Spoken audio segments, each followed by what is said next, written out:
Dead America, the Second Month, Seattle Rebuild, Part 4. Written by Derek Slayton. Narrated by Aaron Smith. Chapter 1.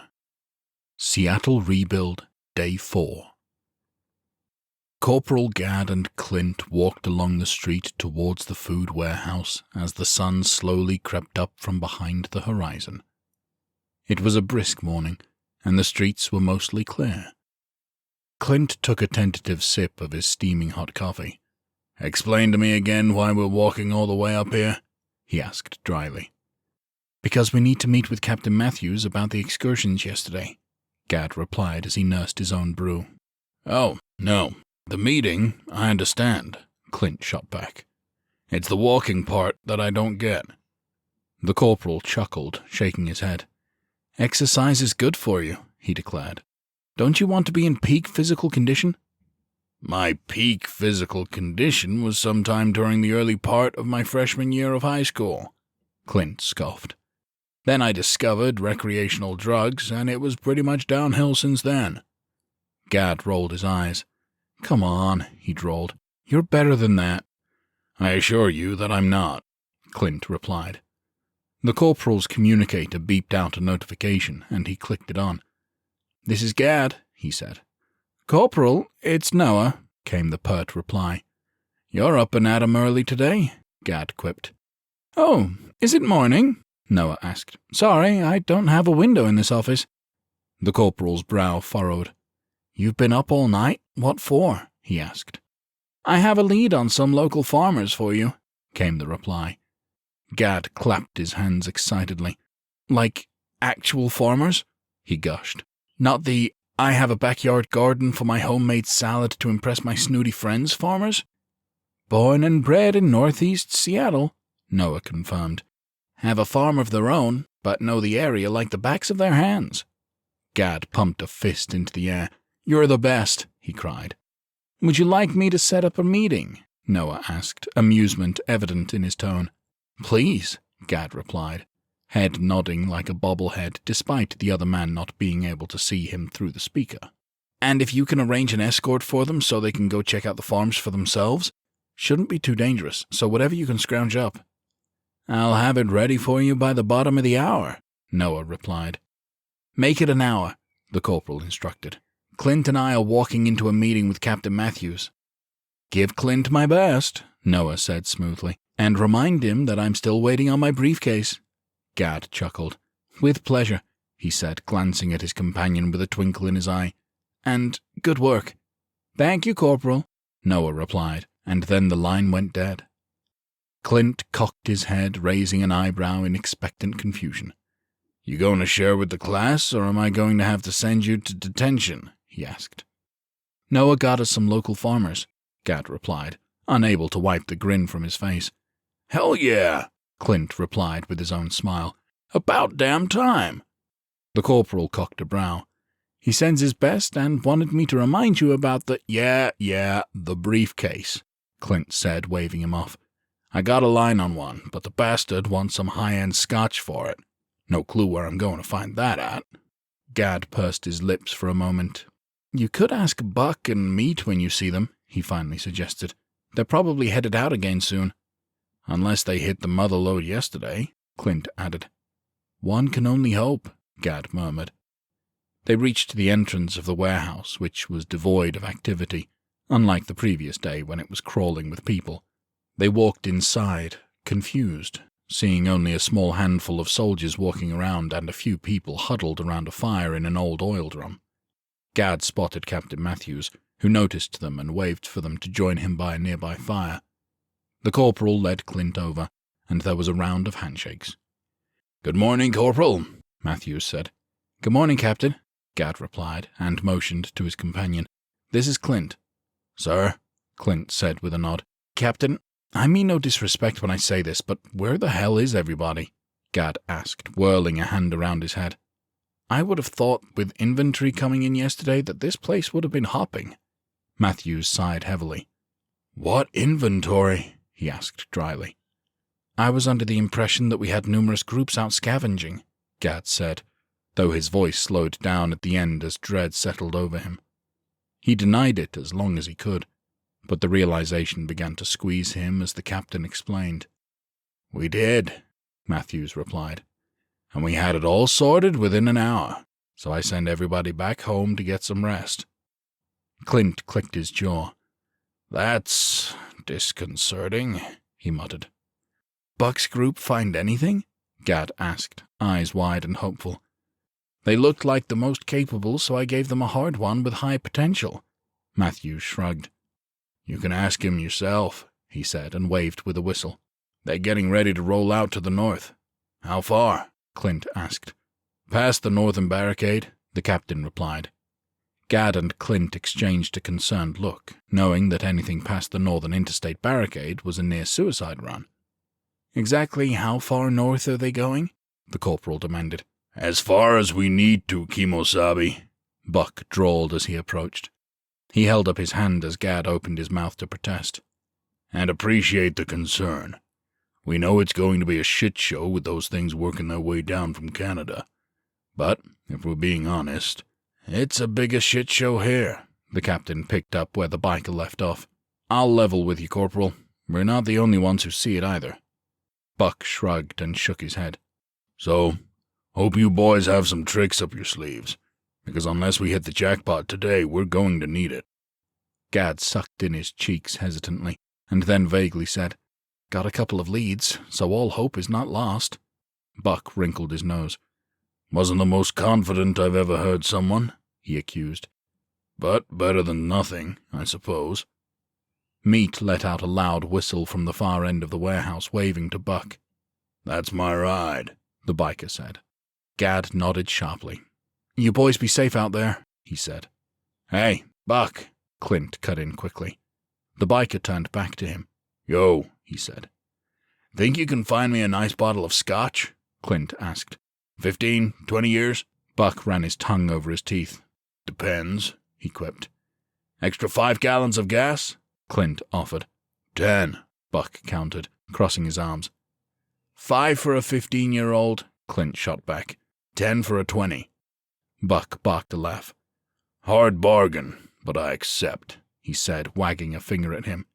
"See you on the other side, boys." As he walked off, Matthews cocked a brow at Clint. "So you're just handing out gas now?" he asked dryly. "Got a few wheels I need to keep greased up," Clint said with a non-committal shrug. "You keep the important people happy. They go out of their way to do a better job for you." The captain nodded in understanding. "Well, if you have any more of those oddball requests, you just let me know," he said. "If it comes into this town, it goes through me." "Appreciate it, Captain," Clint said. Matthews held out his hand to shake. "Just don't forget to throw some grease my way every now and then," he said, and though his tone was light, it was clear he was only half joking. "Well, if you see something you just simply can't live without," Clint said quietly, "it's not like anybody else sees the finished inventory before it comes to us." Matthews nodded in appreciation, his eyes showing that he understood what the man was offering. "I'll try not to go too crazy," he said with a wink. "Well, if you do, just make sure I get an invite to the party," Clint replied. The captain cracked a smile, and then somebody called his name in the distance, and he clapped his hands together. "Duty calls, gentlemen," he said. "Was there anything else?" "Do what you gotta do, Captain," Clint replied. Matthews nodded and headed off briskly, leaving the two men alone by themselves at the fire. They stood there for a time in contemplative silence, nursing their coffees and warming themselves by the flames. "So, on a scale of 1 to fucked," Clint finally drawled, "where do you think we are?" The corporal took in a sharp breath. "I'm going to hold my answer until we meet with the farmers," he said slowly. "But the lube is nearby." Clint chuckled. "Good to see I'm rubbing off on you," he said, and clapped his companion on the shoulder. They shared a laugh, but it was strained, tense. Things weren't going great, and they were running out of chances to turn it around. Chapter 2. The duo walked up to the gate, looking over at the long lines forming for the census already. People just keep coming out of the woodwork for this, Clint said, shaking his head. Gad nodded. Lot of people to process, he said. Plus a good many of them are probably shell-shocked, not used to being safe for a change. Let's hope that safety is not short-lived, Clint said dryly. They walked through a gate, nodding at a couple of soldiers standing guard. You gentlemen know where you're headed? One of them asked. Gad inclined his head. We're good, soldier, he said. Have a good day, sir, the soldier replied. The two men walked down the outer ring of the stadium, finally finding some stairs and heading up to the suite level.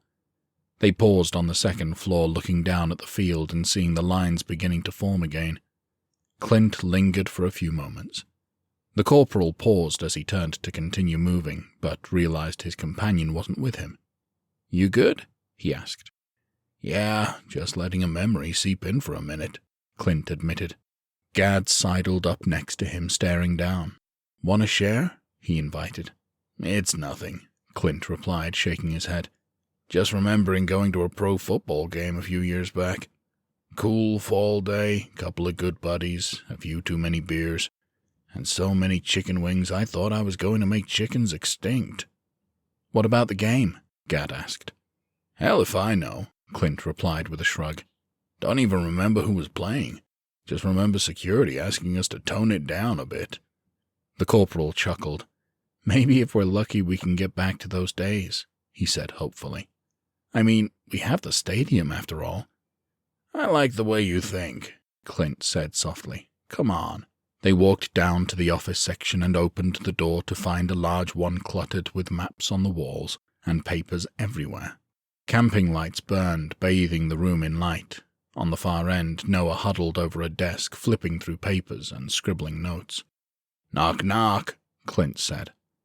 Noah glanced up and then leapt from his seat, rifling through the papers on his desk before snatching up a folder and darting over to them. Come on, they're waiting on us, he urged, ushering them back towards the door. Clint and Gad shrugged at each other and let themselves get caught up in Noah's tidal wave, walking across the hall and into one of the skyboxes overlooking the field. 6 people stood inside, milling about, soldiers and civilians alike. Sorry we're late, everybody, Noah said as he swept into the room. No worries, son, an older man wearing a plaid shirt drawled. He looked to be in his early 60s, and he turned to face the newcomers. We got nothing but time. Clint shook his head. Wish that was the case, old-timer, he said as he approached. The man narrowed his eyes.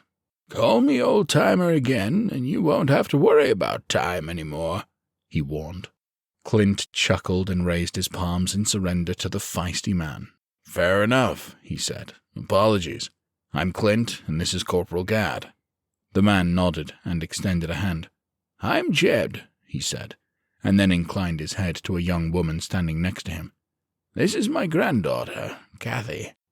Clint shook with him, and then with the 20-something blonde girl next to him. Guessing you're the farmers Noah tracked down for us? He asked. That would be us, Kathy replied with a smile as she shook with him and the corporal. Noah there was light on the details, however, just saying it was important. It very much is, Gad said solemnly. Clint and I are in charge of getting this community up and running, and with any luck making it self-sustaining. Jed nodded in understanding.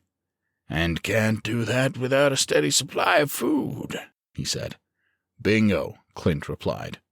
Kathy shrugged. Still doesn't explain why Granddad and I are here, she prompted. Because we need to take you back out to your farm and the ones around it to get an idea of what the situation is, Noah explained.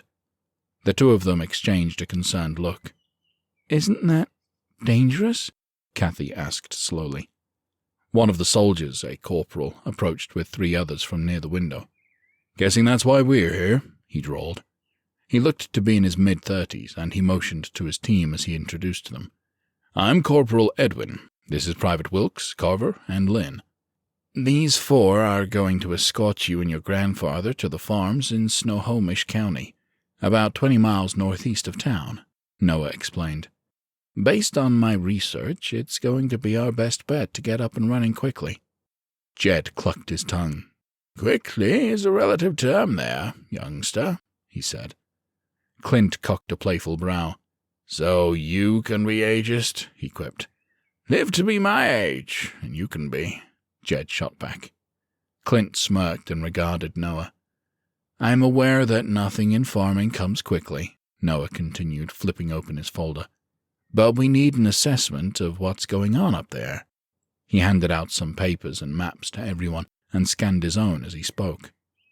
I've been able to identify half a dozen farms close to yours that were set up to produce a variety of products, including one livestock farm. Can't be much left there, can there? Gad asked.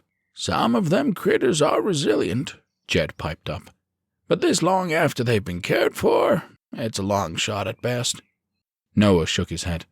Even if the animals themselves are gone, he explained, knowing that we have access to the infrastructure is important. Jed nodded. Understood, he said. So, we're just on a simple escort mission to the farms? Edwin piped up. And to the other circle on the map there, Noah said, pointing to the area he was talking about. It's a farm supply warehouse. My hope is that there are seeds there. Would make our lives a lot easier if we had that to build on. The corporal nodded thoughtfully. I think we can manage that, he said. Good, Noah replied, snapping his folder shut. Any questions? Private Carver raised her hand. If we're going out, what kind of supplies are we getting? She asked. I'm assuming these two are high value, or else there wouldn't be four of us.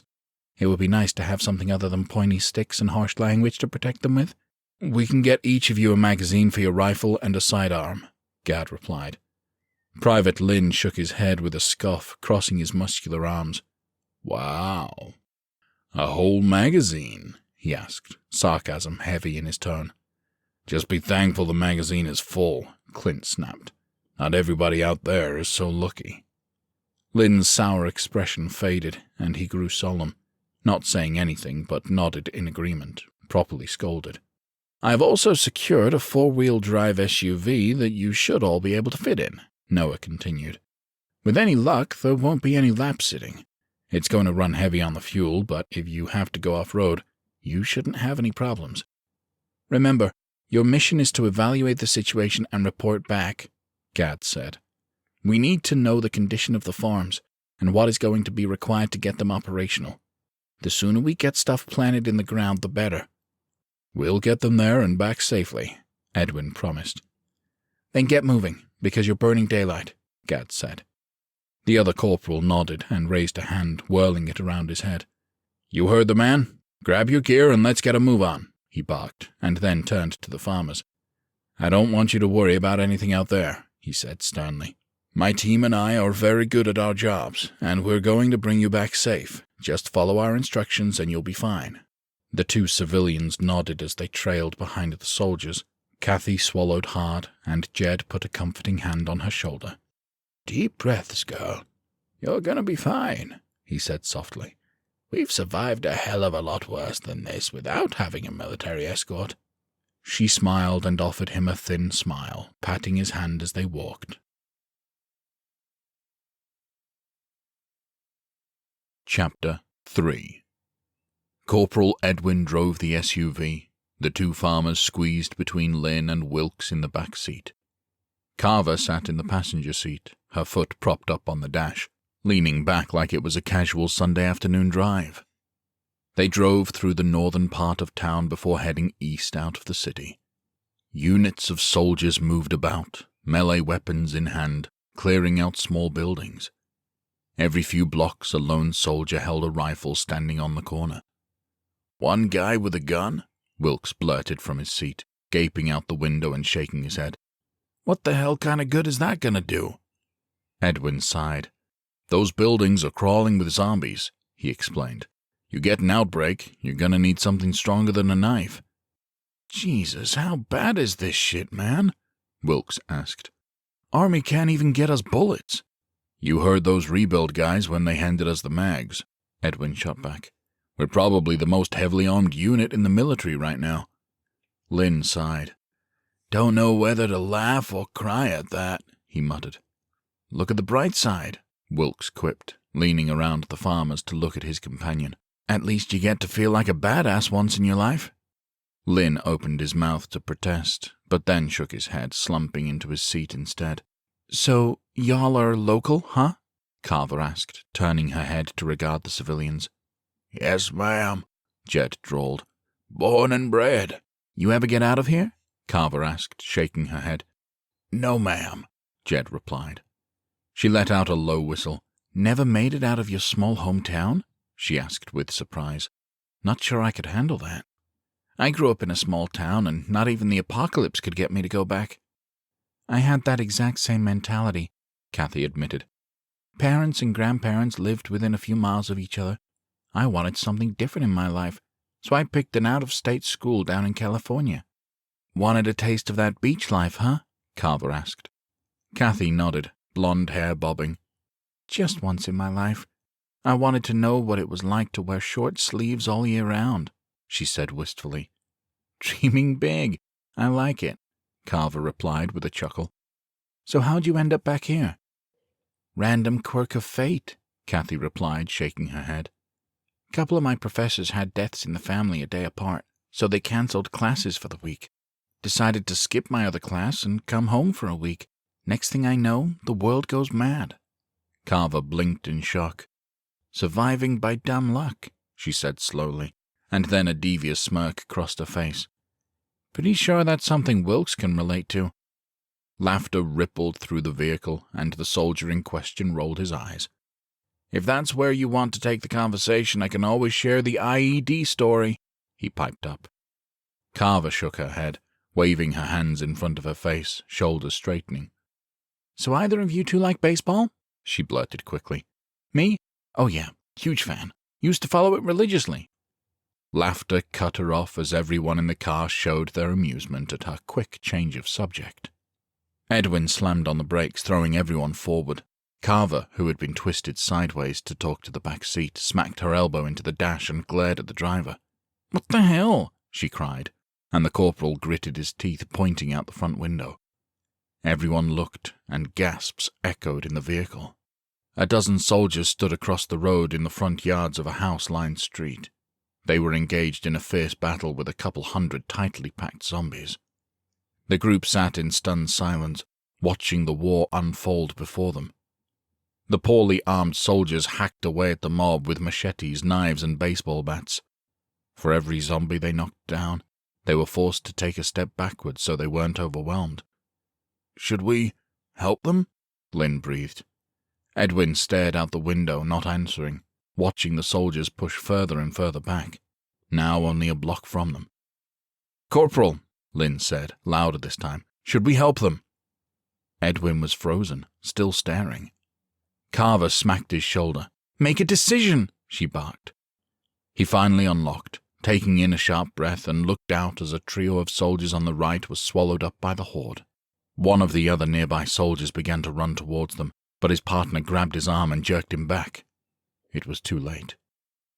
Edwin pointed to a car in the driveway to the right. Carver, take up position on the roof, he instructed quickly. If a runner pops up, you put it down. Lynn, Wilkes, take cover behind the house. Wait for the mob to form around Carver, then start hitting them from behind. He turned to the farmers. You two, stay in the vehicle. If the mob gets within 30 yards, you pop this thing in reverse and drop back 3 blocks. Let's move! He didn't wait for a response or confirmation, and the soldiers leapt from the vehicle. As he slammed the door behind him, Edwin saw Kathy clambering into the front seat, gripping the steering wheel and staring at the carnage. Carver sprinted up to the car in the driveway, only about 10 yards from the group of zombies that had collapsed onto the trio of unfortunate soldiers. She jumped up onto the roof, readying her rifle and aiming it directly at the spot where they were. Screams and whimpers echoed, and she let out a whistle to get the attention of the feasting ghouls. That's right! Come over here, bitches! She bellowed. Fresh meat! The zombies left their victims, shuffling towards the new target, with dozens more behind them. Carver glanced to her right, around the corner of the house, as Lynn and Wilkes ran alongside it towards the backyard to flank the mob. You two better not screw this up, Carver muttered, and ignored the ghouls that pushed towards her. There were easily about 40 or 50 in her general area, but as they approached, she trained all of her focus on the spot where the others had fallen, waiting for the runners to rise. To her left, Edwin rushed up to a trio of soldiers that were still fighting desperately to hold the mob back. "Incoming!" he bellowed. His alert caused the men to back up a step, and he darted right past them, using his stout frame to slam into the chest of the lead ghoul, sending it staggering backwards into the mob. A couple of zombies reached for him, grasping at his arms, but he quickly jumped back, letting the trio step in for an attack. Each of them dropped a corpse in quick succession, spreading out the use of their strength and energy. "Throw one back to me," Edwin cried. "What?" one of the soldiers gaped. "Grab one by the shirt and pull it past you," the corporal barked. The soldier swung his bat, cracking a zombie over the head and dropping it. He shook his head at the request before complying. He reached out, grabbing a ghoul by its outstretched arm and yanked as hard as he could, twisting his body and shoving the corpse back towards Edwin. The corporal had his knife ready and jammed it into the creature's skull as it staggered towards him. He caught it as it started to fall to the ground, and he lifted the body into the air. "Make way!" he bellowed, and the soldiers glanced back before stepping out of the way. He moved forward and heaved the lifeless corpse horizontally, crashing it into 4 ghouls and driving them back into the fold like bowling pins. "Hit their flanks!" the corporal barked, and the soldiers nodded in agreement, taking advantage of the gap in the zombie mob line. They hit several ghouls that were now spread out a bit, and Edwin rushed over to his left towards another trio of soldiers. "Get me a zombie!" he barked. As that group followed his directions and he began anew, Carver adjusted her position so she was right in the middle of the roof of the car. Zombie hands smacked against the metal as they reached for her. There were still no signs of reanimation from the potential runners, so she chanced to glance down at the immediate threat. There were easily 30 or 40 ghouls packed tightly beside the car, with no more room left in the ranks. "Any time, boys?" she called. Lynn and Wilkes emerged from the side of the house as if they'd been summoned for battle, and came in stabbing. They jammed knives into the backs of distracted zombie heads, dropping them one by one. As they worked away, Carver whistled loudly, keeping the attention on her as they cleared out the back row of ghouls, only a few yards away from the fallen soldiers. Half a dozen were down before she noticed some twitching on the part of one of the fallen. She readied her assault rifle, waiting for a clear shot to come up. She didn't have to wait long, and one of the former soldier zombies gained awareness, looking around and then focusing on her. It let out a vicious scream and scrambled to its feet. She immediately opened fire, sending a precisely aimed round straight into its head. The noise also did a good job of keeping the car zombies focused on her, as a perk. Lynn and Wilkes continued to strike down zombies. The former hit one in the back of the head, and as it fell, a bone sticking out from its arm caught a fellow ghoul and pulled it around to face him. The creature let out an excited moan at the sight of Lynn's fresh meat, immediately reaching out and grabbing him by the arms and pulling itself closer as he backpedaled away from it. Shit, Lynn huffed under his breath, unable to keep quiet but not wanting to draw even more attention to himself. He tried to get his knife hand up, but wasn't able to as he struggled with it. The creature writhed about, spinning to the side, and immediately its head exploded from a shot from Carver. He looked over to her and gave her a thankful nod, but she'd already turned her attention back to the potential runners. Lynn leapt back into his spot, striking down more ghouls, but being more careful about it. Carver stared down the 2 remaining fallen soldiers, seeing twitching and movement from them, but they weren't getting up. Upon closer inspection, she could see that their legs were practically gone, chunks of flesh stripped away. They flailed about, trying to get up, but couldn't. Once she was satisfied that they weren't a threat, she slung her rifle over her shoulder and pulled out her knife. She got down on one knee and began to deliver kill shots to the ghouls pressed against the car. The battle went on for several minutes, with the survivors striking down zombie after zombie until the battlefield was quiet. The only sounds were the frustrated moans from the 2 soldiers still struggling to get up. Edwin and one of the soldiers walked over to them, the latter carrying a baseball bat. "I'm sorry for your loss, soldier," the corporal said solemnly. "Just the way things go, sir," the soldier replied. "Not the first we've lost this week. Doubt they will be the last." Edwin shook his head and waved an arm around. "What the hell happened here?" he asked. "I thought this area was secure." The soldier shook his head. If you're just driving through, sure, it looks secure, he explained. But every one of these houses and buildings is a time bomb just waiting to go off. There's this small building a couple of blocks up. We thought it was just a storage thing, but goddamn, we had no idea. Had a big wooden door out front. When one of my guys went up to check it out, his noise pissed off what was inside. Couple seconds later, the door collapses and... He motioned around wildly to the corpses littering the road and lawns. All these fuckers start pouring out. The door caught him on the leg and pinned him down. Rest of us did what we could, made noise to keep them in front of us, and started swinging and stabbing. We couldn't allow them to break away and start roaming free, because one attack on an unsuspecting patrol and you have runners. He took a deep breath, lowering his gaze. 3 of my men paid the price for that. Would have been a lot worse if you guys hadn't rolled up, he growled under his breath. But shit, man. How the hell are we supposed to deal with mobs like this with fucking baseball bats? He demanded. Edwin sighed. I wish I could say I'd take your concerns to the higher-ups and it would make a difference, he said slowly. But I'm on a shit detail too, so I don't really think they're gonna care about what I have to say. The soldier pursed his lips. Shittier detail than what we're dealing with? He asked dryly. They gave us a magazine of ammo each for this mission, the corporal explained. The soldier blinked at him and nodded. He understood that if the military handed out precious ammunition, then Edwin was in a much worse situation than them. Well, I don't want to hold you up, Corporal, he finally said. I can't thank you enough for lending a hand, but we can handle it from here.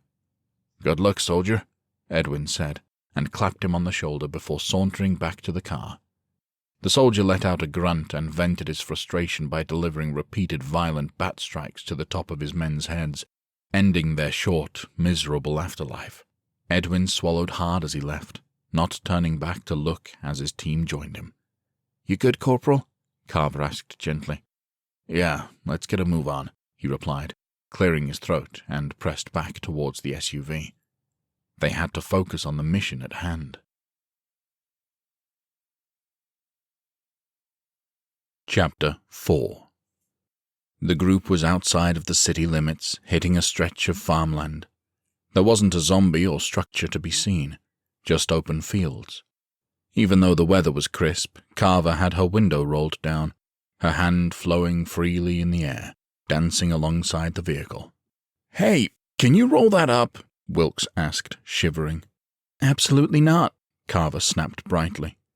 Wilkes rolled his eyes and folded his arms around himself, rubbing his arms to warm up. How close are we to the first farm? Edwin asked, slowing down as Carver pulled out her map.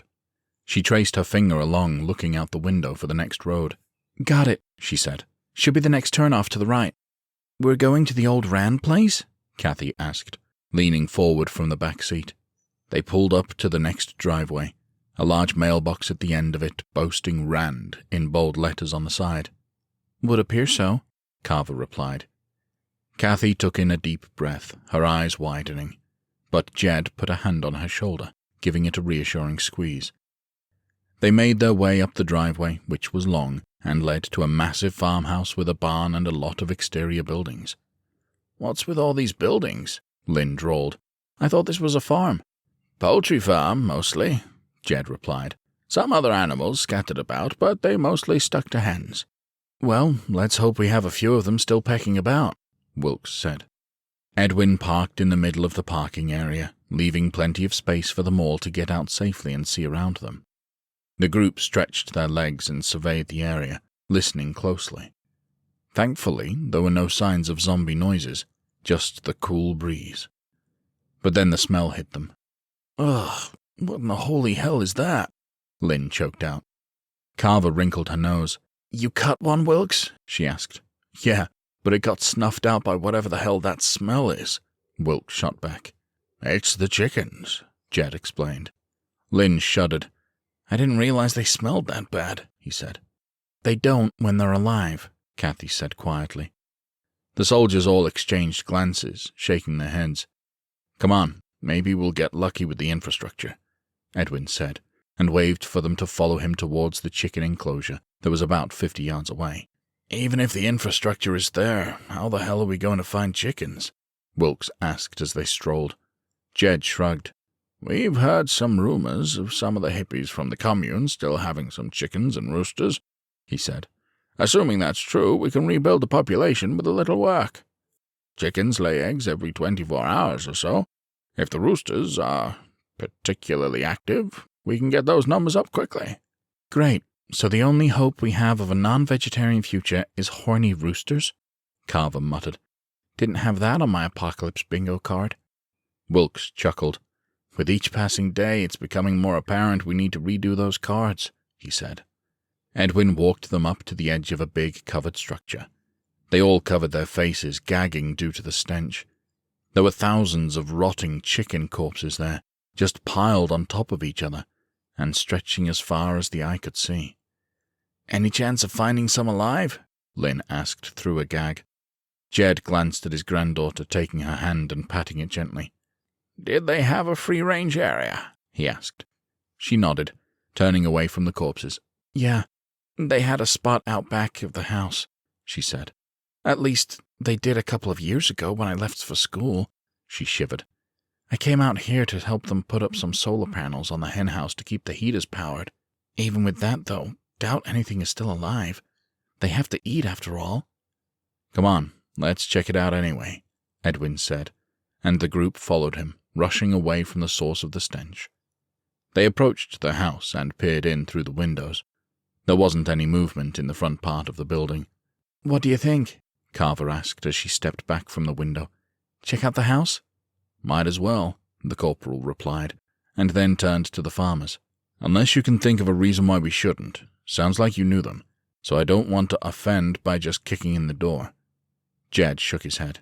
Don't think you'll find much of anything, he admitted, but I doubt the Rands would mind, given that they're not here. Edwin nodded and approached the front door. He turned the knob, and it opened easily.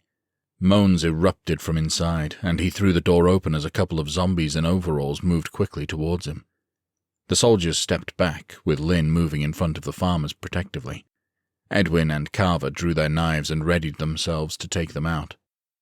Kathy let out a gasp that sounded more like a sob, and her grandfather pulled her against his chest. Close your eyes, girl, he murmured into her hair. It'll be over in a minute. She buried her head into his shoulder as the soldiers stabbed the two zombies, and the bodies fell to the ground. Lynn, Edwin said gently as he realized how upset the young woman was, can you take Kathy back to the vehicle? Yes, sir, Lynn replied with a nod, and turned back to her. No, she insisted, taking a step back from her grandfather. I'm fine. Lynn furrowed his brow. Are you sure? He asked. Yeah, she said quickly, taking a deep breath.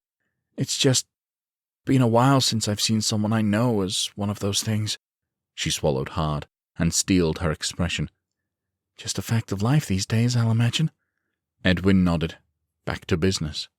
Okay, he said. Lynn, Wilkes, check the house out. We're going to walk around back. Both soldiers nodded before going inside. The rest of the group took the long way around the house to the free-range chicken section. As they came around the corner, a series of little clucks had them all stopping in their tracks.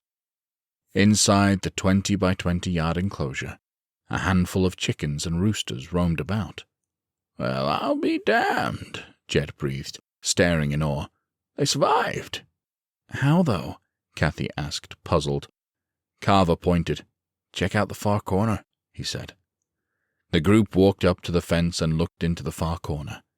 There were 2 gigantic bags of seeds that had been cut open and tossed inside of the pen. A couple of fat chickens pecked away. Even when the end was near, they still took care of their stock, Jed said, voice thick. I can respect that. Edwin nodded thoughtfully. Would you mind giving things a once-over and make sure this situation can continue for another day or two until we get people up here? He asked. Absolutely, Jed replied with a nod. He walked off towards the pen, and Carver went with him, staying just behind him with her head on a swivel. Edwin turned to Kathy, his eyes softening. If you need to vent, you can, he said quietly. I've seen quite a lot, so pretty safe bet I can relate. I appreciate the offer, she replied and offered a smile. But really, I'm fine. Okay, he said, and nodded, patting her on the shoulder, not exactly sure what else to say. The two of them stood there watching the chickens roam about. barely taking notice of anyone's presence. Even with the shock, the fluffy birds were a source of hope as they went about their pecking. Chapter 5. The group drove down the road a mile or so before finding the next turnoff. The mood in the vehicle was quiet, everybody aware that Kathy wasn't having a great afternoon. Carver pointed out the turn, and they made it, driving along the lengthy driveway towards the farmhouse. The fields had tall stalks in them, most of which were wilted over. A hint of rot lingered in the air as they exited the vehicle. "Looks like we have ourselves another winner," Wilkes muttered. Jed and Kathy walked over to the field, inspecting the crops. They were rotten and near death. Moaning sounded in the field, and the soldiers rushed forward, pulling the farmers back from the danger. It was difficult to see through the wilted stalks, so they listened carefully, waiting for more moans. After a moment, more echoed, and Edwin motioned for Carver to move forward.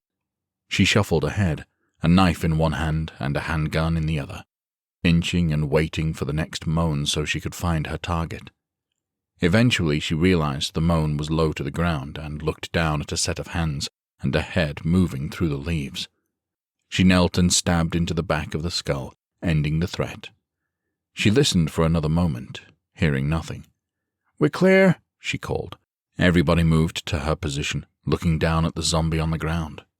It was a farmer, missing most of its legs, as well as several bites marring its torso and neck. "Jed, Kathy, you stay with me," Edwin barked.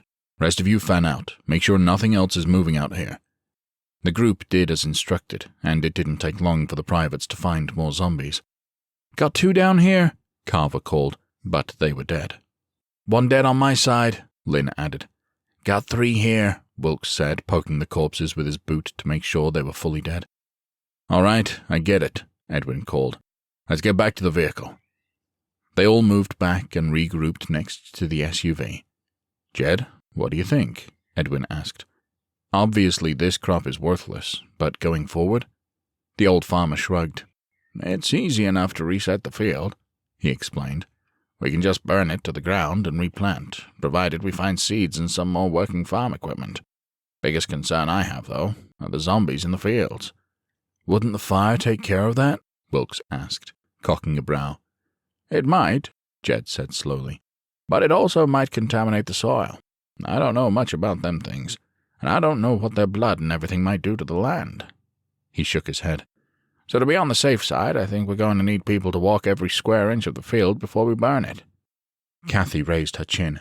"And burning the fields is going to be one hell of a smoke signal to any of those things in the area," she added.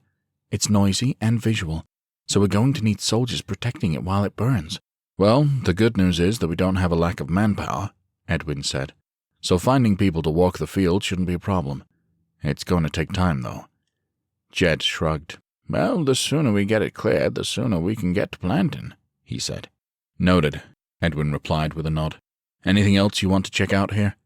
"Let's glance in the barn and see the equipment," the old farmer suggested. The corporal nodded and led the group over to the barn. Carver banged on the door and listened to make sure it was empty, and there was no noise from inside. They opened the doors and found several large machines and tractors.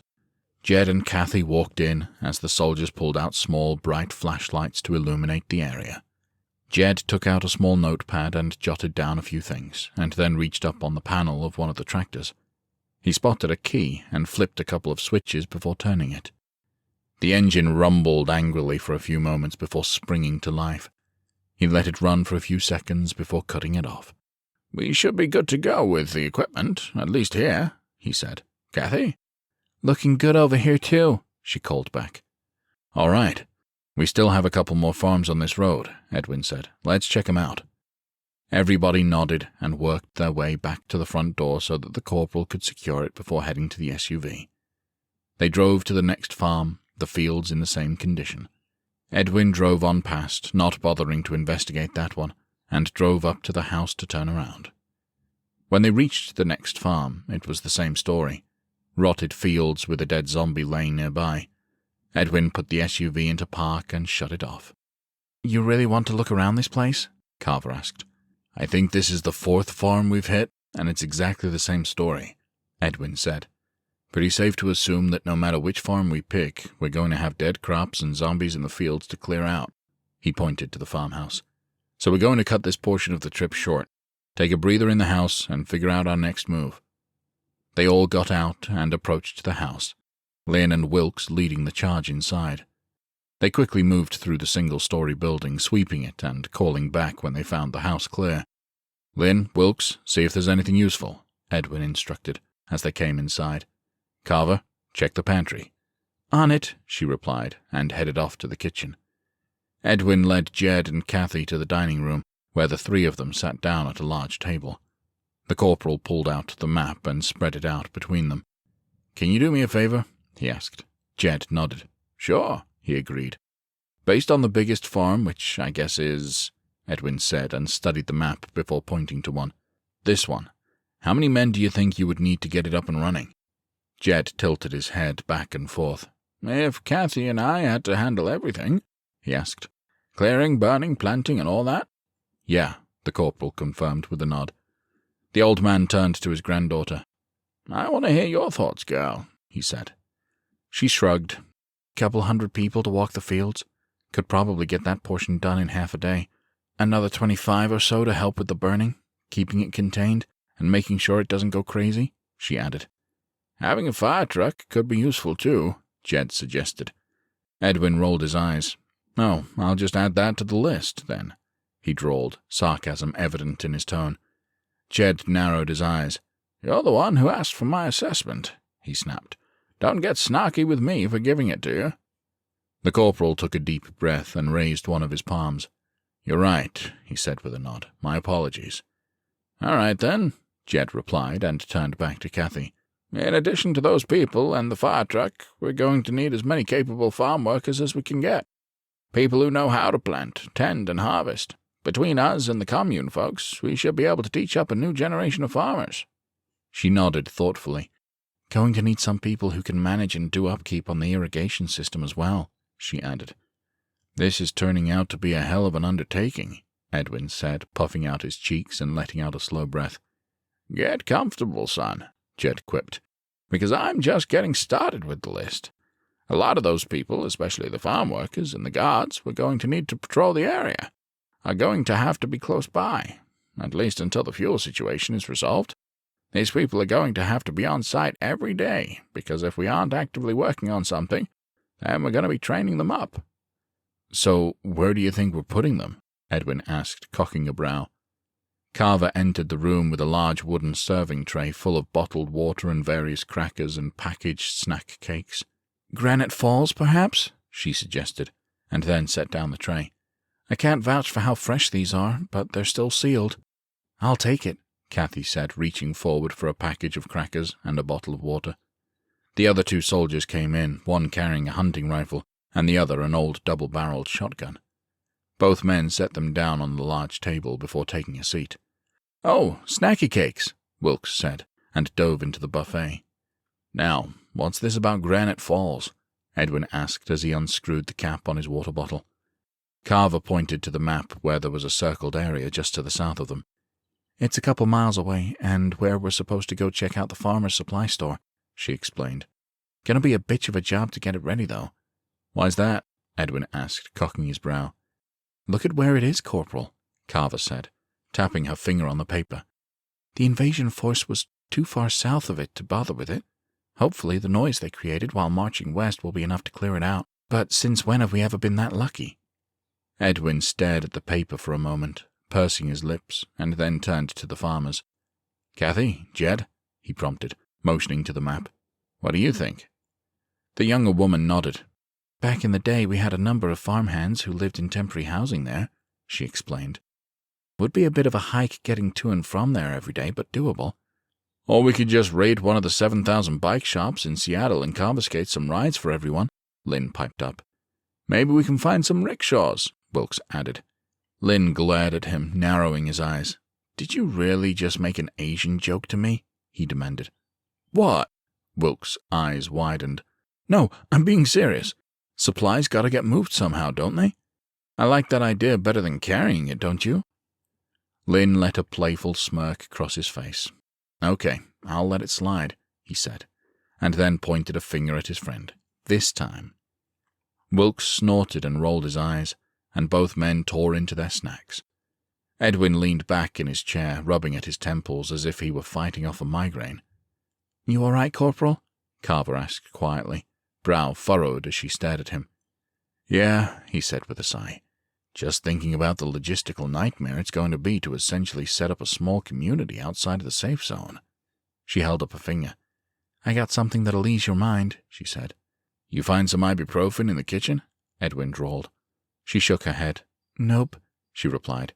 "You just have to remember that figuring out the logistics of that operation isn't your problem," she smirked.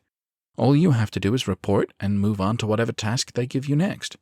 He paused, his eyes lighting up. "That's an excellent way of putting it, Private," he said, shaking his head in awe. "I like the way you think." "Just doing my part, sir," Carver replied with a grin as the corporal's shoulders visibly lightened. "So, what do we do now?" Kathy piped up, crumpling her empty cracker package in her fist. "We are going to finish our snacks, take another 10-minute breather, and then head off to Granite Falls to take stock of the farmer's supply shop," Edwin explained, and then held up a hand as Jed opened his mouth to speak. "And check out the fire department," the corporal added. The older man grinned and gave him a thumbs up before taking a long swig of his water. The group savored their snacks and the brief break from their mission before they headed into town. Chapter 6. The group stopped about half a mile from town, right beside the road sign.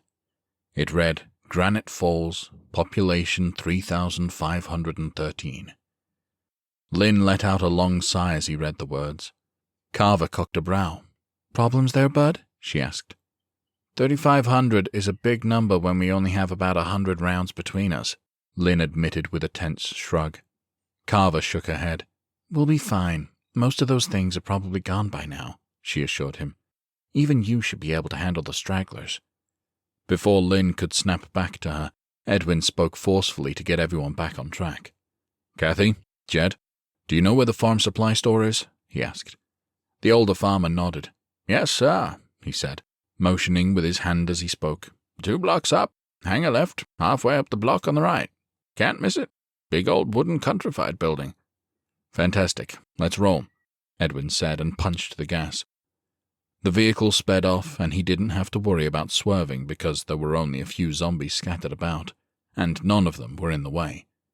He cut the corner hard, and immediately there was a thud, quickly followed by several more thuds. Before anyone could process their shock, zombies bounced off of the front of the vehicle, and Edwin hit the brakes and turned the wheel hard. The momentum carried the SUV past dozens of zombies, tightly packed all the way down the street, and into another group.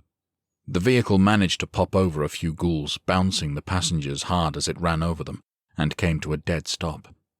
Immediately, hands smacked the window as zombies excitedly tried to get at the fresh meat inside. "Get us the fuck out of here!" Carver cried, as she readied her weapons.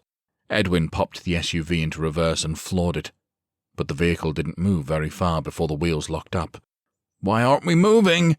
Lynn screamed from the back seat.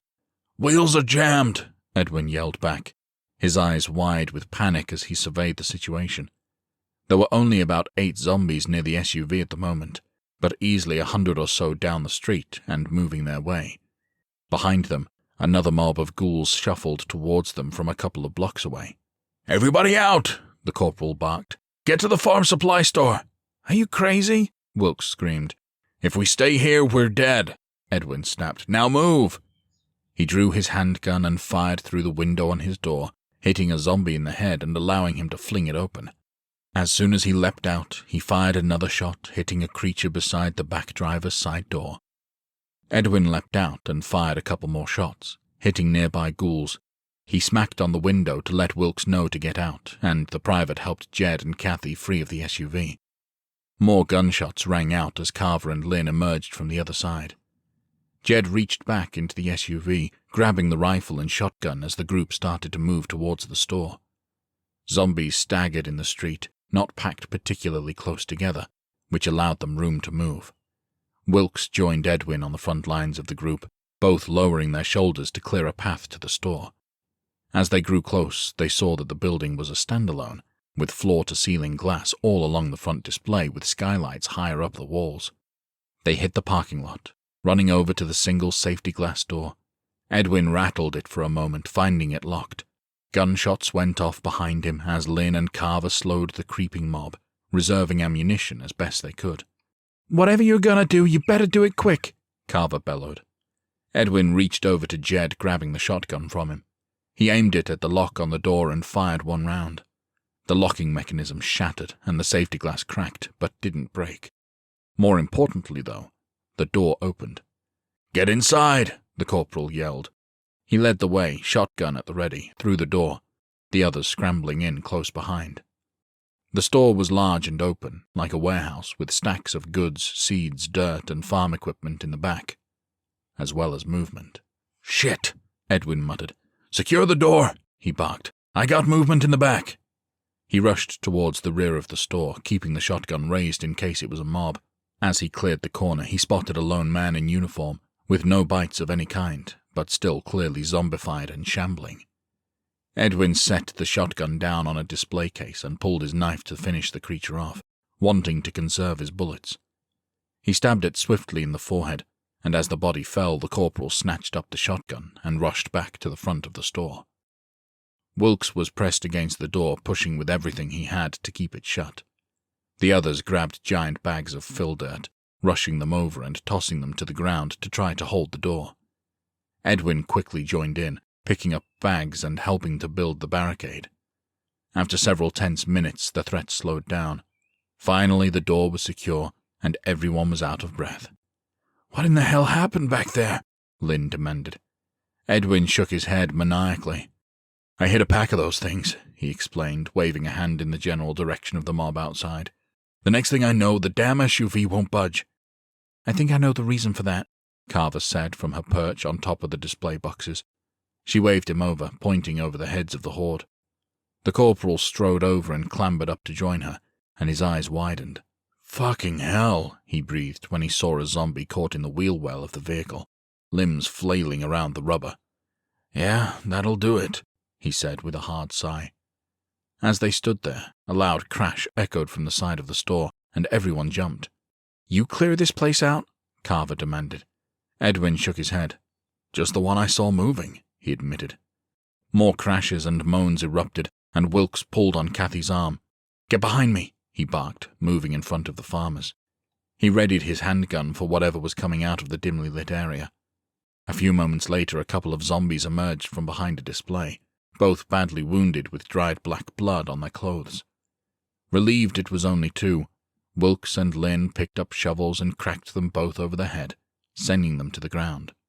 They jammed the tips of their shovels into their skulls and kicked down, ending them permanently. "Wilkes, Lynn, clear this place properly," Edwin instructed, and both privates responded in the affirmative before getting moving. "So what now?" Carver asked, jumping down from her perch on the display boxes. "We do what we came here to do," Edwin replied. "Inventory. And we might want to think of a way out of here, too." She sighed. "Good to know you have priorities," she said dryly. A loud smack echoed from the front windows, startling them. Edwin stared at the mob forming outside. "I think we can handle the inventory, Private," he said slowly. "Why don't you keep watch?" She nodded and clambered back up onto the display. "That's a good call," she said as she stared at the zombie fest. "A good call." Her voice trailed off as she walked to the side to get a better view of things. "And if you two have any bright ideas on how to get us out of here, I'm open to it," the corporal said to the farmers, and Kathy and Jed nodded before working their way through the store with him to see what they had found. Chapter 7. Carver continued to stand at the front window, looking out at the now 150 to 200 zombies out front. The back end of the mob thinned as stragglers packed in. "Well, the good news is that it looks like everybody who's coming to the party is here," she muttered. Edwin sighed as he approached. "And the bad news?" he asked. "It's a hell of a fucking party," she said, and motioned outside. The corporal climbed up beside her and let out a low whistle as he surveyed the situation. That's going to be a bitch to clear out, he said with a sigh. Clear it out? Carver asked, gaping at him. Shouldn't we be worried about getting the hell out of here? Edwin shook his head. We're 20 miles from town, and if we're lucky, only 15 miles to the nearest patrol, he explained. Do you really want to walk that? Especially with what's most likely standing between us and safety? He threw up his hands. Hell, do you think Jed could actually make it that far? Carver glanced over at the farmers as they poured through a bin of goods. Yeah, you're right, she conceded. Still, how the hell are we pulling this off? She clenched her jaw. Lynn and Wilkes approached from the back, and the corporal turned to face them. How are we looking back there? He asked. The back is secure. Nothing is getting in, Lynn declared. Wilkes nodded in agreement. And, as best as we can tell, there isn't much going on in the back, he added. If there are some of those things, there aren't many. So if we need to bust out and make a run for it... We're not hiking out of here, Edwin cut in. We need to clear them out. The privates stared at him blankly, blinking for a moment before turning to each other in shock. This should go swimmingly, Wilkes drawled, rubbing his forehead and turning away from them. We have enough bullets to clear the majority of them out, don't we? Lynn suggested, voice hopeful. Carver scoffed. I don't know about y'all, she said, but I'd kind of like to save my bullets for a rainy day. Rainy day? Wilkes cried, throwing up his hands towards the window. It's a goddamn monsoon outside. Carver shook her head. They're all in front of us, so we have options, she explained. A monsoon is if we're surrounded. They're bunched up pretty tightly, Lynn said slowly, tapping his chin. Pretty sure we can find something flammable in here. Get us a little barbecue going? Carver rolled her eyes. Great idea, bud, she said, sarcasm high in her tone. Let's start a blaze we can't control right next to the only building that we know of with enough seeds to restart the entire food supply for the future of the human race. No possible way for that to fuck us. Lynn took a step back, face flushing crimson as he hung his head in shame at the ineptitude of his suggestion. Does anybody have any real ideas on how to clear them out? Edwin asked, exasperated. Wilkes took a deep breath and motioned to the back of the store. There are plenty of shovels and pitchforks back there, he said. That'll at least give us some reach on them. Lynn shook his head. You saw how the mob overtook those guys this morning, he said desperately. And they were only coming in one direction. We don't know what else is out there. Even so, it's the best plan we currently have, Wilkes argued. Carver sighed. Which ain't saying much, she muttered. How big are the back doors? Edwin asked. Lynn shrugged. One is regular size, he replied. But there's a rolling metal bay door that's, 10, 12 feet wide? He asked, turning to his companion. Wilkes nodded in agreement. About that, he confirmed. What are you thinking, Corporal? Lynn asked, cocking his head. We have plenty of bags of fill dirt, Edwin replied slowly. I say we set up a barricade along that back bay door and make a stand there. Should be heavy enough to prevent them from knocking it over, and wide enough that the four of us can go to town on them with whatever farming tools we like. The soldiers all exchanged glances and then reluctantly nodded. Carver took a deep breath. Is that really the best plan we have? She asked. It would appear so, Wilkes said solemnly. Shit, Lynn muttered. If y'all ain't too busy, Jed yelled from the back of the store, I got an idea. The soldiers shrugged and turned away from the window.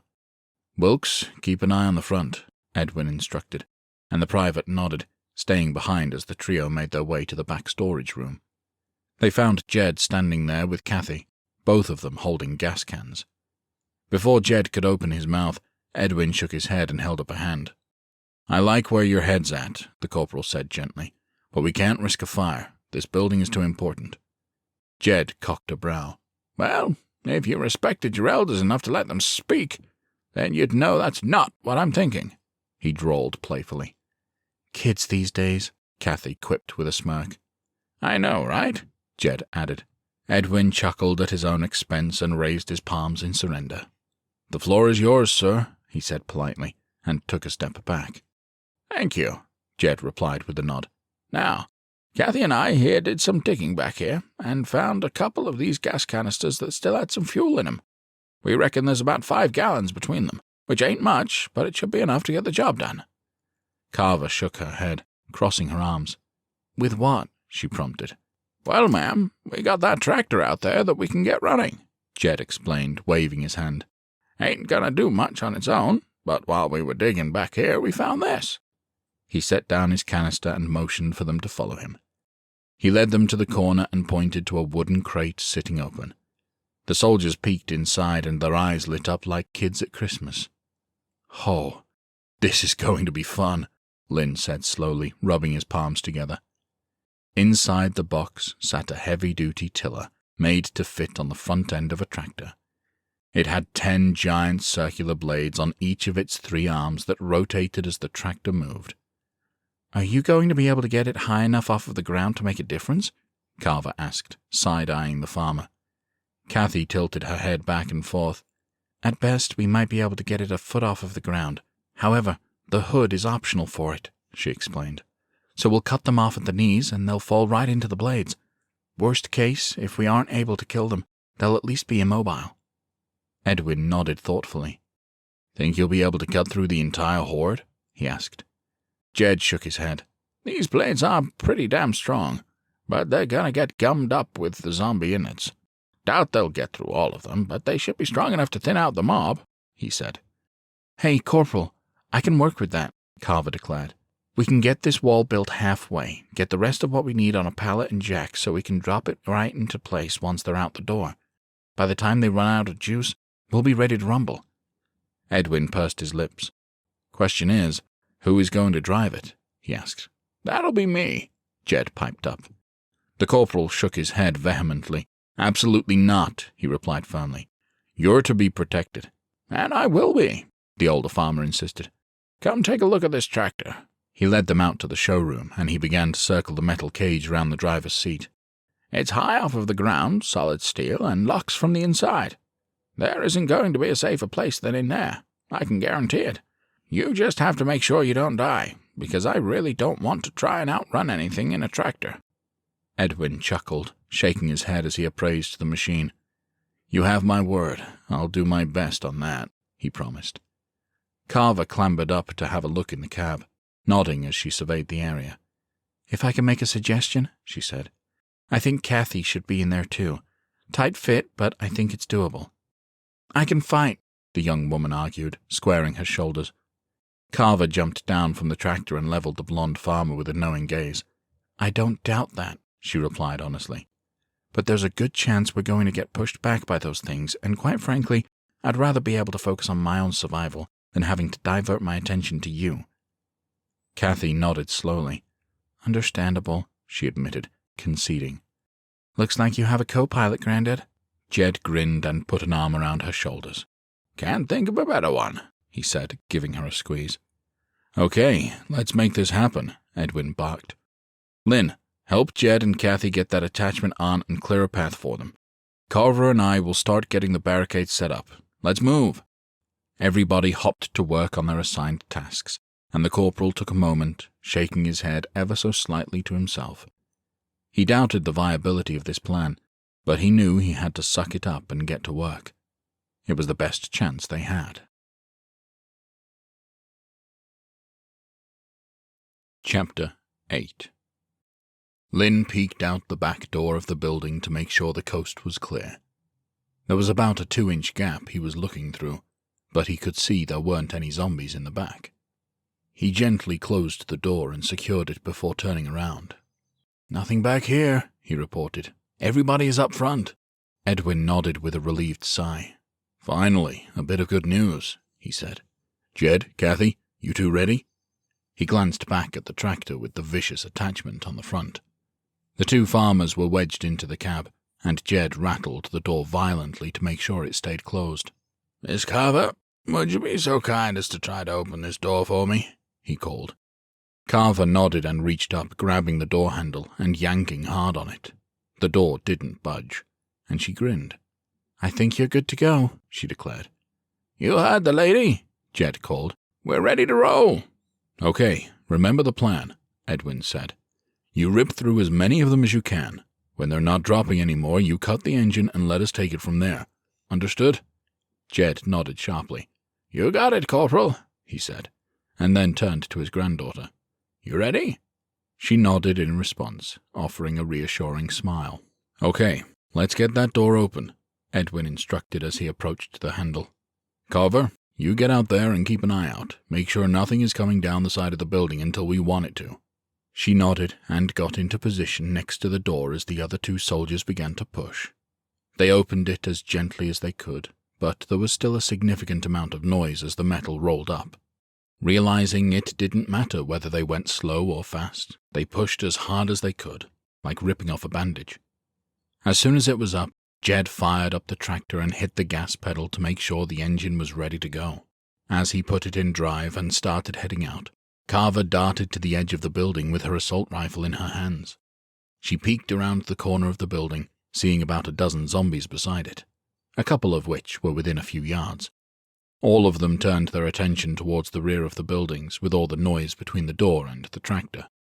Without missing a beat, Carver raised her weapon and fired a few rounds in rapid succession, hitting the zombies that were closest to her. The next closest ghoul was about 10 yards away, and a lot more were behind them, all of them shambling her way. She looked over her shoulder, and the massive tractor with the death blades in front of it burst from the building, making a hard left turn towards her. Jed drove it like an old pro, as if he were out for a Sunday drive in the fields rather than running headlong into battle with a horde of the undead in the apocalypse. As he drove past, he gave Carver a wink, and she grinned back at him with an encouraging thumbs up. Jed turned his attention to the mob coming his way, and veered to the right, hitting the first few zombies beside the building. The blades immediately cracked the shins of 3 zombies, cutting them clean off. All 3 of them fell forward, smacking against the front edge of the tractor. He hit the brakes, sending them sliding off before driving forward. The blades easily crunched up the zombie skulls, sending blood splattering everywhere and creating a horrific sound that could easily be heard over the roar of the engine. Kathy made a noise of distaste, and Jed shook his head. "Hang on, girl. It's gonna get bumpy," he warned, and his granddaughter grabbed onto a handle at the top of the cage for stability when he hit the gas. The tractor picked up speed as it approached the front edge of the mob, easily half of what was out front of the store. The blades made contact with the mob and plowed through the first 5 yards of them before coming to an abrupt halt. Blood and bone flew everywhere, zombie legs whipping through the air and hitting other ghouls in the face as they fell on top of the rotating blades. A couple of the corpses landed right on top, their bodies convulsing violently as it ripped them in two before grinding them into pulp as they fell between. Knowing he couldn't go forward much further, Jed backed up before turning the wheel hard, so the front edge of the tractor jetted to the right. The blades smacked into several more ghouls, shattering their lower legs and sending them to the ground. As they did this, some of the mob started to flank the vehicle, getting alongside it. As they smacked their hands on the side, Jed ignored them while continuing his assault. He hit the gas hard and threw it into reverse, running over a couple of ghouls that had worked their way to the back of the vehicle. They made it back about 5 yards, revealing a pool of crimson and bone on the ground, with several mangled, twitching bodies, or what was left of them. Jed put the tractor back into drive and floored it again, speeding towards another part of the mob. They again braced for impact as the blades chewed up zombies. Only this time, before they got stuck, Jed cut the wheel so they swerved into a side group. Blood and guts sprayed everywhere, but then the blades began to slow down a bit. "Shit," Jed muttered. Kathy leaned down so that her face was right next to his ear. "What is it?" she asked. "Those blades don't have much fight left in them," he replied. "We've only taken out a couple dozen, though," she said, panic clear in her tone.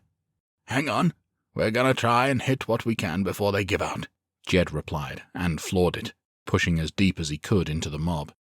They were quickly surrounded on all sides, and he began doing donuts in the center, or as close to doing donuts as he could in a vehicle that large and slow. The lateral speed was fast enough to hack away at the legs while missing most of the falling corpses. This allowed him to take down a couple dozen more zombies, before enough managed to get caught in between the blades and they stopped spinning. Once Jed finished up, he pushed through the crowd so he was at the front of the store and stopped moving. He shut down the engine and looked around. The crowd looked just about over 120 strong, with small packets of bloody emptiness where they'd forged their trail. As they sat there, Jed just shook his head, disappointment clear in his gaze. "You did good, Grandad," Kathy said, giving his shoulder an affectionate squeeze. "Should have done more," he murmured with a sigh. "They're professionals," she said firmly. "They'll be able to handle it." The tractor was out of the line of fire from the side of the building, and Carver worked her way up. The mob mostly had its back to her. However, several were beginning to turn around and lumber in her direction. When the tractor engine quieted and she realized Jed and Kathy were done, Carver raised her rifle and opened fire. She picked her targets carefully, hitting 3 with a steady pace of shots. One by one they dropped, and the noise she generated garnered the attention of the majority of the horde. "Good job, Jed," she said under her breath.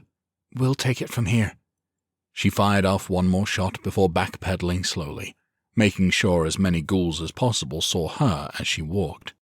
Just to be sure, she shot one more in the head, pulling as many away from the tractor as possible. When she reached the back of the building, she glanced back at the open door, seeing the finishing touches on the barricade were just being put into place. "You'd better have that ready," she called over her shoulder, "because we have a hell of a lot of incoming." "How many did Jed get?" Edwin asked as he hefted a bag of dirt on top of the pile. Carver shrugged. "Maybe a third of them," she replied. "It is what it is," the corporal huffed. "Get over here, soldier." She shook her head. "Giving it another second," she replied. "I want to make sure I have as many of them coming this way as possible." "Carver!" Edwin barked. "Over here now! That's an order!" She let out a sigh and slung her rifle over her back, running for the barricade. She swiftly hopped the bags of dirt that were piled waist-high across the entire length of the door. As her boots hit the floor, Wilkes tossed her a pitchfork, and she looked past him at the giant pile of shovels and forks on the ground. There were maybe 20 of each, and she nodded in approval. "Good to know these are disposable," she said. "Figured if we have to force the pack back, we can stand to lose a few," Edwin said. The group stood along the barricade, Edwin, Carver, Lynn, and Wilkes with about a yard of space between them, so they had room to operate. The vibe among the soldiers was tense, but a tense readiness. "Stab as many of them as you can," Edwin instructed. "Guns as a last resort." Lynn cocked his head. "How do we know if it's a last resort?" he asked. "If they break through this barricade and start chasing us in the store," Edwin replied dryly. The privates all exchanged worried looks, and the corporal rolled his eyes. "Don't worry. There's another tractor in there, and I've put a few shovels in the cab," he explained. "So at least we'll have some height." Wilkes grunted. "Not the most comforting pep talk," he muttered. "If shit goes bad, retreat to the tractor." Light chuckles rippled through the group, and then they fell silent as moans and shuffling feet grew louder and louder as the zombies came around the corner. Immediately the front ones noticed the open door and the soldiers, intensifying their decrepit moans. The soldiers didn't speak, just gripped their makeshift weapons tightly, waiting for the enemy to arrive. Finally, the first one reached striking distance. Edwin was the first to lunge forward, driving the spokes of his pitchfork through its face. The ghoul quivered for a moment before dropping to the ground. Within seconds, a dozen ghouls approached the line. The group waited as they got closer. As soon as they were within a yard of the barricade, they struck, almost in unison. The creatures all took killing blows, dropping to the ground. More of their brethren stepped up to fill the holes, stamping their feet on top of their brethren and stumbling over fallen corpses. Again the soldiers struck, but by the time they steadied themselves to strike again, a solid line of ghouls were ahead of them, with dozens more directly behind. It was a free-for-all. All 4 soldiers swung and stabbed as quickly as they could, cracking skulls and piercing brains. As the ghouls dropped one by one on top of each other, they began to pile up against the barricade, and soon the weight behind the mob was too great. The bags of dirt on the ground began to inch forward in the middle. Lynn noticed, his eyes widening, and he jammed his pitchfork into the chest of a ghoul directly in front of him and pushed as hard as he could. This alleviated the pressure a bit, but it was only a momentary victory. The force of the mob behind the zombie was too great, and it shoved forward through the pitchfork. "We got a problem," Lynn bellowed. "I can't hold them!" Wilkes swung one more time, caving in the skull of a zombie before jumping over to help. He put the tip of his shovel into the pitchfork zombie's chest and pushed. This stabilized the line for a moment, but left his position wide open. As he was focused on that, he looked over and saw a ghoul forcing itself over the top of the line, pushed by the ones behind it. It flipped over the top and landed hard on its back on the ground. "Take the shovel!" Wilkes yelled. Lynn complied, holding the shovel as Wilkes ran back and grabbed another one. He quickly came back and smacked it down on top of the ghoul's head, killing it. "I got it. Start thinning out your side," Lynn said. The group put up a valiant effort, but the weight of the horde was too much for the makeshift barricade to withstand. The center of it continued to move and began to topple over. "Abandon the position," Edwin bellowed, and the soldiers all darted backwards several steps, taking up a stance by the stack of tools. Each of them picked up a new weapon. "Lynn, Wilkes, get into the store and take up position," Edwin said as he raised a shovel. "Carver and I will stall them." "We will?" she cried. "Not for long. Just going to keep that hole plugged as long as we can," Edwin replied, then glanced at the other two. "Move!" he barked. The duo of soldiers rushed back into the store, and Carver snatched up a pitchfork, shaking her head. "This is your show," she huffed. "How are we doing it?" "Alternating swings," the corporal explained. "I'll crack the first one in the head and step to the left so you can come in and do the same. Step to the right and repeat. At least until it's more than one at a time coming through." She sighed. "Just don't hit me," she warned. "I'll do my best," Edwin replied with a chuckle. They watched the line for several more moments until the center finally gave way. Bags of dirt tumbled everywhere, allowing zombies to flop through. The first one stumbled, landing on all fours, and Edwin didn't waste the opportunity, stepping up and cracking it on the top of the head as it tried to stagger to its feet. Carver immediately stepped forward with her own weapons, holding the fork by the handle and using it like a spear. She jammed it directly into a zombie's face, using her force to throw the embedded pitchfork forward. This caused the impaled corpse to fall back into a few of the others. Edwin stepped up and swung again, cracking the next ghoul in the side of the head and sending it to the ground. As it hit, the floodgates opened behind it, and that portion of the barricade next to the center hold gave way. Zombies flooded inside in a river of rotten flesh. Edwin was a little too close for comfort when this happened, and Carver pulled her sidearm and opened fire. She fired 5 quick but deliberately placed shots, hitting the ghouls closest to him and allowing Edwin the time to retreat. "Thanks," the corporal gasped as they found their footing. They ran into the main part of the store, with nothing but a beaded curtain separating it from the warehouse, so it didn't slow them down. As they burst through in a flurry of clicking plastic, Lynn and Wilkes stiffened from either side of the opening, holding pitchforks. "Get out of the way!" Lynn bellowed. The 2 soldiers kept moving, and as soon as a zombie came through, the 2 privates stabbed with their forks, holding the ghoul in place. They put their weight against the makeshift weapons, stopping the corpse in its tracks. "Behind you!" Wilkes cried. Edwin and Carver turned and saw a few more pitchforks behind them. They each grabbed one and stabbed over the shoulders of the barricade zombie, stabbing away at ghouls behind it. They managed to take out a few more this way before the first one began to break free, its flesh tearing and giving way. Carver stabbed one more creature before pulling out her handgun and firing a shot into its forehead at point-blank range. Lynn and Wilkes dropped the corpse and the 4 soldiers retreated into the store. To their left was the tractor, and to their right a large display of soil bags stacked 5 feet off of the ground, like a platform. Carver ran to the right as the others ran to the left. They all hopped up on their respective raised areas, taking a much-needed breather. As they recouped, they watched as the horde shuffled into the store. "Well, I think we got them down to under 100, Wilkes huffed. "So, progress." He raised a sarcastic fist. "Carver, what the hell you doing over there?" Edwin barked. "Made a wrong turn," she admitted dryly. "I'll be all right, though." The group readied their melee weapons, waiting for the zombies to reach them. Soon they were within reach and began stabbing forward. They fought frantically, going into a frenzy as they stabbed away. Rotten flesh slapped against their boots as they eliminated bodies one by one. Most of the ghouls took interest in Carver, which was problematic since she was closer to the ground and on a movable object. She fought as hard as she could, stabbing every zombie she could as they got closer and closer. But soon she was surrounded. "Fuck my life," she muttered, and continued to stab, but one of the impaled creatures wrenched back at just the wrong angle. The weight and suddenness enough to cause her to drop the handle from her sweaty hands. Carver let out an angry grunt while pulling out her rifle, and carefully aimed, squeezing the trigger and detonating a head with each shot. Several dozen ghouls clustered around her, and she made each shot count. By the time she dropped half of them, her gun clicked empty, and she dropped it on the makeshift platform she was on, pulling out her handgun, though she knew she'd used several rounds already.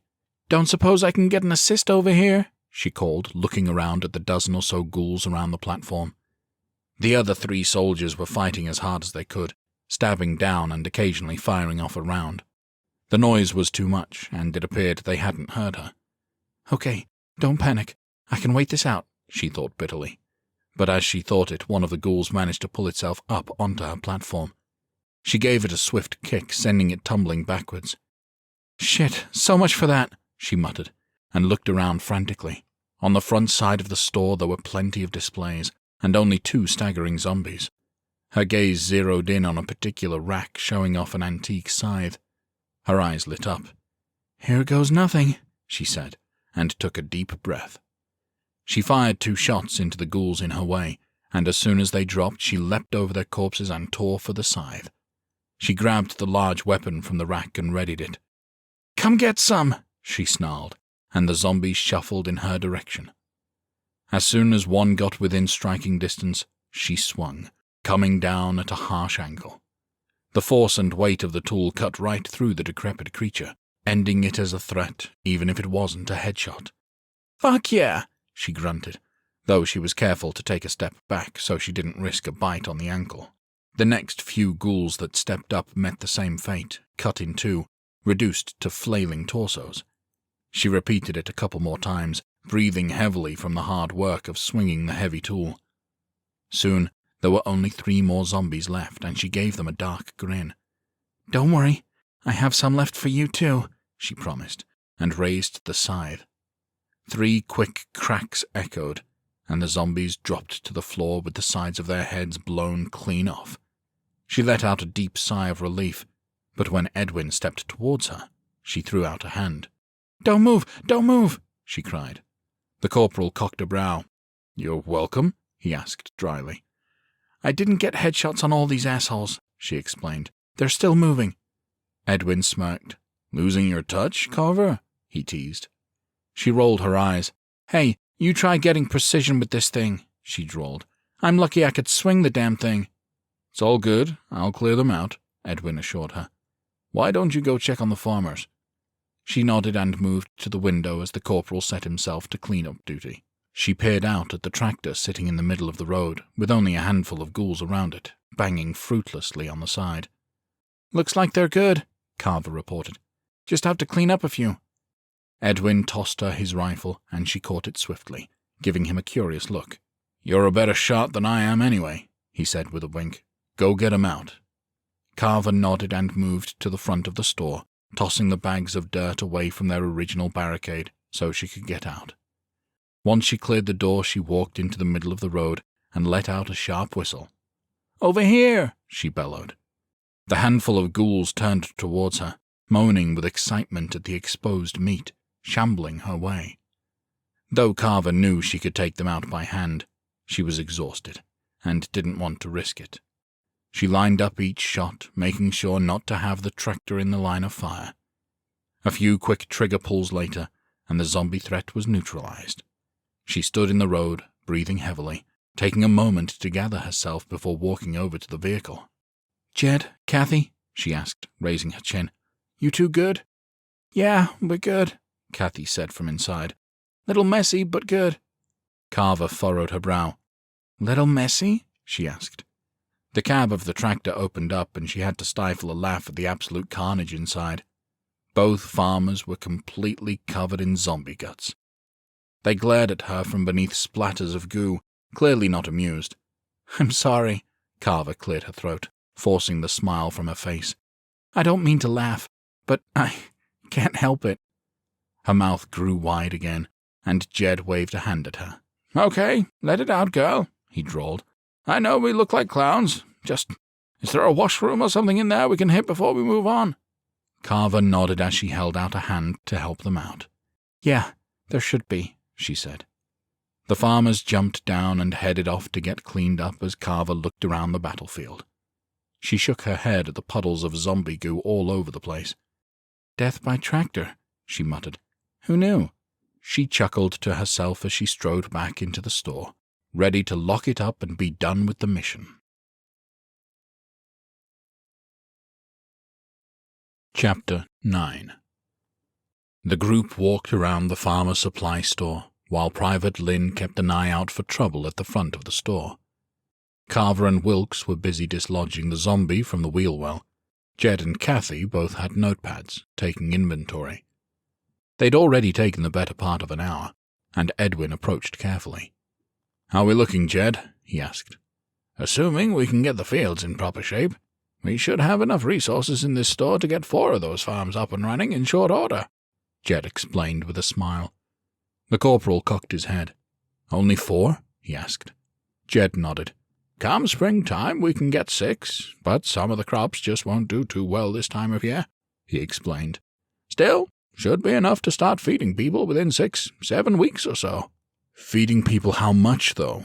Edwin asked. Jed shrugged. More than they're getting now, he quipped. The corporal chuckled and shook his head at the avoidance of the question. Fair enough, he conceded. Is there anything else we need to look at? Kathy lowered her notepad. I got everything I need, Grandad, she said. I think we're good here, Jed agreed. Just need to find the fire department on the way back home. Let's go, Edwin said, and ushered them off. The group headed out the door to the SUV. Carver and Wilkes had finally managed to get the zombie out, the former tossing it aside and kicking the corpse in frustration. That's right, bitch, you're out, she snapped. Edwin crossed his arms. You good there, Carver? He drawled. Stubborn motherfucker, she muttered, waving a flippant hand at the body. Got wedged in there good. How's the tire? The corporal asked. Surprisingly not damaged, Wilkes replied, standing up from his inspection of the wheel well. Although, I'd take it slow for a bit until some of that gunk clears out. Well, let's pile in and get moving, Edwin suggested. Everyone got into the SUV and they started driving. They moved slowly up and down the streets, seeing signs of struggle and violence from the beginning of the end of the world. Some of the stores had broken windows, some crashed cars, even some corpses on the road. They sat in silence, just taking in the sights. Finally, Kathy took a deep breath. You guys have been out there, she said, breaking the silence. Is it like this everywhere? Lynn nodded slowly. More or less, he said. The bigger the city, the more damage that was done. If I'm being honest, I don't see how people survived in any place bigger than this town, Wilkes admitted, shaking his head. Just overwhelming odds right from the get-go in most big cities. No warning, just waking up in the apocalypse. But you found survivors in Seattle, didn't you? Kathy asked, leaning forward to look at him. Wilkes shrugged. Barely a handful, he said. If you filled up every seat in the football stadium, there wouldn't be enough survivors to field a team. She slumped back in her seat, looking dejected, her gaze aimed at the floor as she gave a solemn nod. Wilkes noticed and couldn't help but try to backpedal a bit. But hey, we're here and kicking, he said quickly. And with the work you've done today, you're going to make sure a lot of others stay that way. She gave a half-hearted smile of appreciation, but it didn't reach her eyes. Before they could continue any more, the vehicle stopped. This looks like a fire station to me, Edwin said from the driver's seat and turned off the SUV. Everyone piled out of the vehicle, making sure to stay on edge, heads on a swivel. Lynn and Wilkes approached the firehouse door, looking through the window into the smallish 2-story building. The windows in the bay doors illuminated the room, and there didn't look to be any movement inside. Clear it, Edwin instructed. The 2 men nodded and opened the door, rushing in with their guns raised. The rest of the group stayed outside, waiting for the signal. A few moments later, the 2 voices echoed. All clear, from inside. As the rest moved into the space, a large fire truck and an ambulance came into view. Carver approached the truck, moving to the side where the dials were. She fiddled with them for a moment and then turned back with a smile. "What are you doing?" Edwin asked, brow furrowing. "Before I enlisted, I was a volunteer firefighter," she explained, jerking a thumb over her shoulder. "Checked the pumps, and this truck is good to go." "What kind of capacity is there?" Edwin asked. "Truck this size?" she asked, tilting her head back and forth. 800, maybe 1,000 gallons. She'll be enough to get us started resetting the field." Edwin grinned. "Hell yeah," he said, and they bumped fists. "Now, where did Lynn and Wilkes get to?" A second later, the duo let out whoops, and 2 bodies slid down the fire pole in the center of the room. They landed, laughing and shoving each other like a couple of school kids at recess. "Having fun there, guys?" Carver teased, crossing her arms. Lynn smirked. "Oh, don't be jealous that we're having fun sliding down a pole," he drawled. "She's just frustrated that she doesn't get to do that much anymore," Wilkes joked. Both men burst into laughter, but Edwin pressed his lips into a thin line as Carver ran her tongue over her teeth. She drew her knife and walked up to Wilkes, getting his attention by tapping her blade against the front of his crotch. "Make another comment like that again," she said in a low and menacing voice, "and you won't have a pole left." She leaned in. "If you can even call it that to begin with." Wilkes swallowed hard, his eyes wide with fear, and only then did Edwin laugh. Lynn cleared his throat uncomfortably and smacked Wilkes on the shoulder. "You want to go again?" he asked. Wilkes nodded like a bobblehead, stepping away from Carver and her knife. "If it means I can walk away from here, then yes, let's go," he stammered. "Okay, kids," Edwin drawled, still grinning. "One more time, then we have to go home." Carver smirked at his condescending tone as she rejoined her corporal. He cocked his head at her. "Surprised you let him off the hook that easy," he admitted. She shrugged sheepishly. "Honestly, I was afraid if I pushed him any further, he would wet himself," she said. "And you passed up that golden opportunity?" he asked. She smirked. "How long is the drive back?" she asked, eyebrow raised, and he took a moment to think about that before nodding in agreement.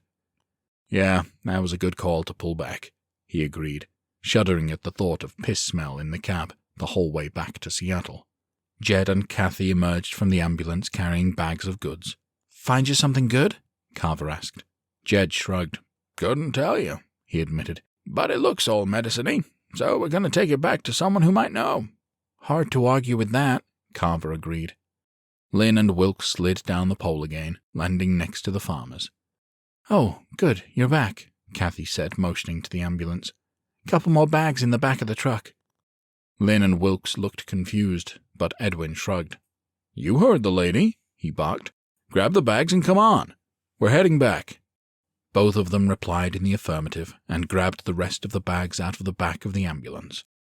Once the group was loaded up and they were driving off, the mood in the cab was significantly brighter and more optimistic than the way out. "I don't care if you get cold," Carver declared. "I'm rolling down the window again." Lynn and Wilkes didn't argue, simply shared a quiet shake of the head, and she rolled down her window, letting her hand dance in the wind as they headed back to town. Chapter 10. Corporal Gadd and Clint sat with Jed, Kathy, and Corporal Edwin at a large conference room table, while the other soldiers enjoyed some water and snacks on the other side of the room. "Man," Clint said after Edwin finished his report, and let out a low whistle. "Sounds like you guys had a hell of a day." "That's an understatement if I ever heard one," Jed confirmed, leaning back in his chair. Gadd nodded. "Jed, Kathy, I want to thank you again for putting yourselves at risk today," he said sincerely, steepling his fingers on the table. "You didn't have to step up, and you did." "And we'll keep doing so," Kathy said firmly. "This is just the start of this process." Jed reached out and put a hand over hers, giving it a squeeze as his eyes showed his pride in his granddaughter. "Corporal Edwin, I hope you still have some energy left," Clint said, "because I've got some tasks for you still." The corporal cocked his head. "As long as I have some time to grab a bite," he countered. We'll take care of you and your squad, Gad assured him. Edwin nodded and leaned forward. Then how can I be of service? He asked. We need to start a burn tomorrow, Clint explained. So, I need you to coordinate with Noah, who is across the hall. Get whatever people you need and get it going. You'll be escorting them out there and managing the burn. Edwin tilted his head back and forth. Might need a few more soldiers if we're going to do that, he said slowly. Just let Noah know what you need, and he'll make it happen, Clint assured him. Jed raised a hand. What can we do? He asked. You can join that meeting, and let them know what you need to be able to do it safely, Gad replied, and then paused, a hitch in his breath. Well, as safely as lighting a giant farm on fire can be. We'll get it done, Jed replied with a firm nod. Is there anything else? Edwin asked. Clint raised a finger. Just a quick question for Jed, he said. The farmer shrugged. Shoot, he said. If the burn goes smoothly tomorrow, what's the earliest you can get us something to eat from that field? He asked. Jed clucked his tongue as he thought. Assuming the fire goes smoothly, and the farm equipment operates, probably looking at a week to 10 days before we can plant, he began slowly. If the irrigation is working, and we have some luck, 7 to 8 weeks, and I'm being conservative there. Clint and Gad sat in silence for a moment, and then shared a glance and a sigh, nodding. Jed pursed his lips. Doesn't sound like that was the answer you boys were looking for, he said slowly. Honestly, just the fact that it's a date we can circle on the calendar helps us, Clint assured him. Just, if you don't mind, if you can keep us up to date on the progress and when we can expect what, I'd be appreciative. The farmer nodded. Consider it done, he said. Everyone got up, and there were handshakes all around as the soldiers and farmers left the room. Clint and Gad walked across the room silently, in a bit of a daze. They approached the window overlooking the stadium, and Clint cracked open a bottle of water. He downed half of it in a single gulp, and the two of them stood in a tense quiet for a time. Well, that could have gone better, Gad finally said. Clint tilted his head back and forth. Could have gone a whole lot worse, too, he countered. The corporal took a deep breath and then sighed. This is going to be a shit show, you know, he said, looking over at his companion. Clint nodded, downing the rest of his water. Well aware of it, my friend, he agreed. Well aware of it. There was another long silence between them as they chewed over that. How do you want to present it to General Stevens? Gad asked. Clint shrugged. The only way we can, he replied. We take the longest of Jed's estimates, add another couple of weeks to it, and base our rationing off of that. The corporal shook his head. People are going to be resorting to cannibalism if we do that, he said dryly. Clint shot him an incredulous look, and Gad wrinkled his nose, raising a hand in surrender. Okay, yeah, bad example, he admitted. But you get my point. I'd rather go too severe with the rationing at the start and have people angry, but alive, Clint explained, crumpling up his empty water bottle, rather than be too generous and run out of food 2 weeks before anything comes from the farms. Gad thought about it for a moment, and then finally nodded in agreement. Well, he said, drawing out the word, you ready to go hear General Stevens yell? Clint stared down at the still-packed field. Another minute or so, he replied honestly. Just want a few moments of peace before diving back into this shit show. Gad nodded and grabbed his own bottle of water, cracking it open and staring down at the field with his companion. They stood in silence, trying to relish in the peace and put out of their minds just how bad of a situation they were in, that everyone was in. The end. Up next, Texas Ranger Atticus Windward is called into action to investigate a daring train robbery in Seattle Rebuild, Part 5.